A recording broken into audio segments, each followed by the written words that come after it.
Macan à moi, épisode 3, où on en arrive juste avant le match d'ouverture de cette CAN 2023, jouée en 2024. Petite coquetterie de la CAF, on continue à l'appeler CAN 2023, mais voilà. Les derniers épisodes, donc on passe de 2010 vraiment jusqu'à 2024, donc vraiment les toutes dernières années de la CAN, et ensuite on attaquera le vif du sujet.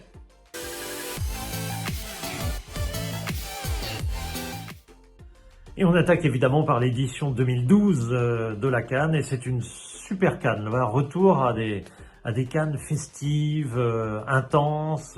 Alors c'est deux petits pays qui l'organisent, c'est une organisation conjointe entre deux voisins, le Gabon et la Guinée équatoriale, mais deux voisins avec des petites populations, deux pays pétroliers avec des gros moyens, petites populations et des pays relativement fermés qui ne s'ouvrent pas facilement et qui là vont trouver un terrain d'ouverture et un terrain de fête assez remarquable au cours de cette CAN donc 2012.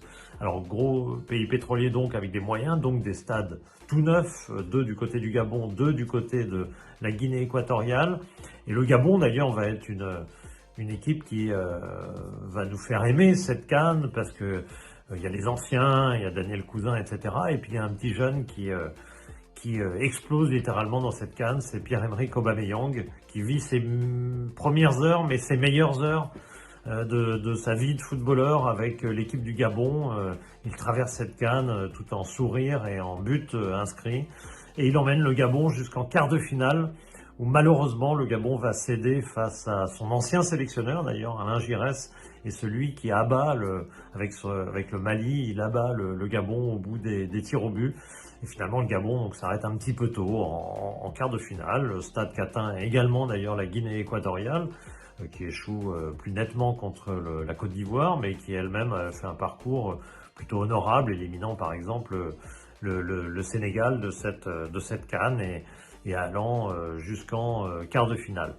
Sur le plan, donc c'est une CAN très festive, et puis sur le plan sportif, eh bien, il y a une équipe qui domine cette CAN, qui ne prendra pas un seul but durant tout le tournoi, qui est une équipe qui est souveraine, qu'on sent devoir aller au bout. C'est la Côte d'Ivoire, elle est dominatrice, la génération Drogba, c'est l'équipe qui a le plus de talent, et là, elle est équilibrée en plus collectivement, elle a tous les atouts, sauf que en face, il y a une force incroyable, celle de la Zambie, celle de son sélectionneur Hervé Renard, l'homme à la chemise blanche, qui est un meneur d'hommes terrible et qui emmène un véritable collectif, beaucoup moins de talent individuel que la Côte d'Ivoire, mais un talent collectif, et il les emmène jusqu'au bout sur tout un parcours qui les mène au final donc jusqu'à Libreville, lieu de la finale, et c'est un lieu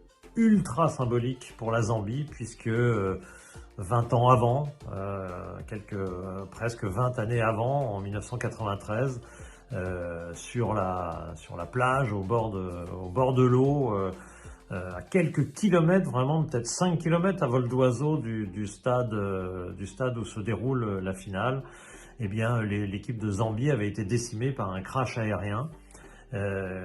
Et donc le matin du match, Hervé Renard, parce que jusqu'ici les joueurs de la Zambie ont joué surtout en Guinée équatoriale, etc., et n'ont toujours pas été à Libreville, et donc ils vont à Libreville juste pour jouer cette finale. Et très symboliquement, le matin du match, Hervé Renard emmène les joueurs sur la plage, à l'endroit, à quelques centaines de mètres de l'endroit où l'avion s'est écrasé, où les anciens de cette équipe de Zambie ont péri, ont perdu la vie. Et c'est évidemment une charge symbolique assez fantastique qui emmène cette équipe de Zambie vers un triomphe complètement inattendu. Drogba manque un penalty durant cette finale. Et ensuite, c'est au tir au but que la Côte d'Ivoire, une fois de plus, échoue et la Zambie remporte son premier titre, cette première CAN, de manière totalement inattendue. 2013, et oui, pourquoi 2013? Parce qu'on passe en année impaire. Et du coup, la CAN étant une ressource essentielle pour la CAF, pas question d'attendre 3 ans. Dès 2013, on organise une CAN. Comment? Parce que pas le temps de faire des qualifs. Et ben, un match aller-retour est terminé, on est qualifié pour la CAN, on a les 16 qualifiés. Et autre caractéristique de cette CAN, c'est la première d'ailleurs d'une longue série, elle n'a pas lieu dans le pays prévu, normalement ça devait être en Libye, et la Libye est en pleine guerre interne, et donc impossible bien évidemment de faire la CAN en Libye dans ces conditions-là. Et c'est l'Afrique du Sud qui a organisé la Coupe du Monde en 2010, qui supplée la Libye, évidemment très facilement, puisque les stades sont disponibles, sauf que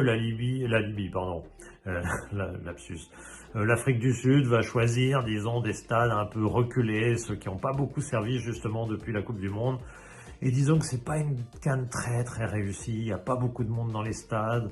L'Afrique du Sud elle-même n'a pas du tout une équipe du même niveau qu'en 96, elle n'emmène pas du tout son peuple derrière, elle se qualifie péniblement, elle arrive quand même en quart de finale, mais pas plus, elle va pas plus loin.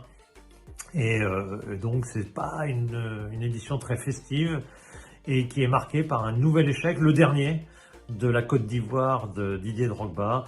C'est la dernière CAN de Didier Drogba et il ne va pas au bout non plus, il va même loin du bout car c'est une équipe vraiment un peu en bout de course. Didier Drogba lui-même revient de blessure, il n'est pas en meilleure forme. Et à l'arrivée, dès les quarts de finale, c'est le Nigeria, entraîné par Stephen Keshi, l'ancien vainqueur de la CAN en tant que joueur, qui emmène cette équipe du Nigeria jusqu'au bout contre une étonnante équipe du Burkina Faso, qui réalise un parcours mais alors, fantastique sous les ordres de Paul Put et surtout mené par un Alain Pitropa, alors là, en état de grâce, qui emmène vraiment cette équipe et qui donne un souffle à cette CAN sur le plan technique, sur le plan il est virevoltant, il est magnifique et il emmène cette équipe du Burkina jusqu'au bout. Ils éliminent le Ghana en demi-finale et cette équipe du Burkina vraiment apporte un vent nouveau, sauf que, drame en demi-finale, Pitropa prend un carton jaune et est suspendu pour la finale. C'est un peu le drame qu'a vécu Abedi Pelé en 92, sauf que le Burkina fait appel et miracle, la CAF entend cet appel, parce que c'est vrai que le carton jaune avait été un peu bêta, et elle entend cet appel, elle se dit vraiment que le Burkina sans Alain Pitropa, ça n'aurait pas eu de sens, et Alain Pitropa disputera une finale qui ne sera pas un très grand match et que le Nigeria maîtrisera globalement pour gagner petitement 1-0. Un retour de flamme pour cette équipe du Nigeria. On passe à 2015, nouveau changement, parce que le Maroc, cette fois-ci, exploite une épidémie du côté de l'Afrique, de l'Afrique de l'Ouest notamment, pour trouver cette excuse pour ne pas organiser pratiquement au dernier moment, vraiment dans le dernier, peut-être 1 ou 2 mois avant la CAN, le Maroc se désiste et il faut trouver un endroit pour disputer cette CAN. Alors ça fantasme dans tous les sens, on parle même du Qatar à l'époque, parce qu'on ne sait pas très bien comment faire tout d'un coup, on va pas la refaire en Afrique du Sud, et puis comment tout d'un coup trouver un pays capable comme ça, au pied levé, d'organiser une CAN. Et grande surprise, la Guinée équatoriale, tout petit pays, qui avait certes fait 2 stades pour l'édition 2012, mais enfin pas vraiment prêt semble-t-il pour faire une CAN tout seul. C'est la Guinée équatoriale qui rend ce service à la CAF. Et alors, finalement c'est une CAN assez sympa parce que en sus des 2 stades de Malabo et de Bata, qui étaient des stades conséquents qui avaient fait donc la CAN 2012, et ben on ajoute 2 tout petits stades dans 2 toutes petites villes. Et Bébilline, complètement excentré près de la frontière camerounaise et gabonaise. Mongomo, collé carrément à la ville du président, une petite ville collée à la frontière gabonaise. Et c'est là donc qu'on va disputer des matchs dans des stades de 5 à 8 000 places, qui finalement vont redonner des couleurs un petit peu de l'ancienne époque, parce qu'on avait donné un peu dans la grandiloquence depuis 2008, avec des stades neufs partout au Ghana, des stades neufs beaucoup plus spectaculaires encore en Angola en 2010. En 2012, c'était à nouveau 4 stades neufs. Et puis bon, l'Afrique du Sud, bien sûr, avec les stades de la Coupe du Monde. Mais là, du coup, on retrouve vraiment les CAN à l'ancienne, dans des petits stades, mais avec une bonne ambiance une CAN finalement assez sympa en 2015, avec un final assez époustouflant, parce que la Côte d'Ivoire d'Hervé Renard, honnêtement, elle s'est qualifiée d'extrême justesse, très péniblement. Elle a une génération de joueurs qui arrivent vraiment au bout, les Kolo Touré, Yaya, qui arrivent un petit peu au bout de leur parcours. Didier Drogba est tellement au bout qu'il n'est plus dans l'équipe de Côte d'Ivoire. Il a renoncé à la sélection. Et contre toute attente, alors qu'au premier tour, c'est extrêmement difficile, la Côte d'Ivoire passe vraiment en dernière limite en gagnant contre le Cameroun le dernier match grâce à Max-Alain Gradel. Eh bien, contre toute attente, la Côte d'Ivoire, au deuxième tour, se bonifie. Hervé Renard fait passer l'équipe à 3 défenseurs. Il change tactiquement beaucoup de choses. Gervinho, qui était suspendu, finit par revenir sur la fin du tournoi. Et à l'arrivée, eh bien, c'est cette Côte d'Ivoire qui cherche la victoire depuis 2006 désespérément, qui pensait que c'était Drogba qui allait les emmener jusqu'au bout à la victoire. C'est plutôt son meilleur lieutenant, un peu plus qu'un lieutenant d'ailleurs, Yaya Touré, qui va emmener cette génération au bout de son parcours, parce que là ils sont tous un petit peu au bout, les joueurs, les meilleurs joueurs en tout cas de cette équipe. Eh bien, il va les emmener donc à une victoire finale. Il a fallu un peu de baraka quand même pour l'emporter, parce que ça se joue au tir au but contre une équipe du Ghana emmenée par André Ayew, et qui fait pas figure de favori, mais presque quand même pour cette finale, et puis surtout qui mène 2-0 au bout de 2 tirs dans la série de tirs au but. À 2-0 en général, avec 2 tirs ratés pour la Côte d'Ivoire, on pensait que c'était à peu près fini. Pas du tout. La Côte d'Ivoire revient, et un final assez spectaculaire, puisque c'est Kopa Barry, qui n'avait disputé aucun match avant la finale. Il bénéficie d'une blessure pour jouer la finale, et c'est lui qui arrête le pénalty du gardien adverse, et c'est lui qui lui-même marque le tir au but de la victoire. Donc une énorme symbolique, évidemment, que cette victoire surprenante, finalement surprenante, de la Côte d'Ivoire en 2015. On bascule sur 2017 avec une édition très triste. À nouveau, changement de lieu, ça devait être en Libye. Le pays est toujours en pleine déconfiture. C'est impossible de faire la CAN en Libye, et donc c'est le Gabon qui va, à la manière de la Guinée équatoriale en 2015, sauver la CAF en construisant de nouveaux stades et en étant prêt à relever le défi. Ça n'a rien à voir avec 2012. Le Gabon est en crise politique. Il y a une véritable opposition dans le pays, au point que la sortie de l'équipe au premier tour est applaudie comme une fête. C'est une véritable fête dans le pays. Pas de tous bien sûr, mais un certain nombre de gens font la fête dans le pays lorsque le Gabon est éliminé après le premier tour, un premier tour calamiteux. Le Gabon s'est mal préparé, s'est préparé dans les derniers jours. Enfin, vraiment, rien n'est réuni pour que ce soit une fête réussie au Gabon. Il y a juste le Cameroun qui exploite la situation pour remporter un titre, une 5e CAN, de manière totalement inattendue, parce que Hugo Bross, il y a d'abord pas mal de blessés, puis Hugo Bross, le sélectionneur belge, a fait des choix tout à fait surprenants.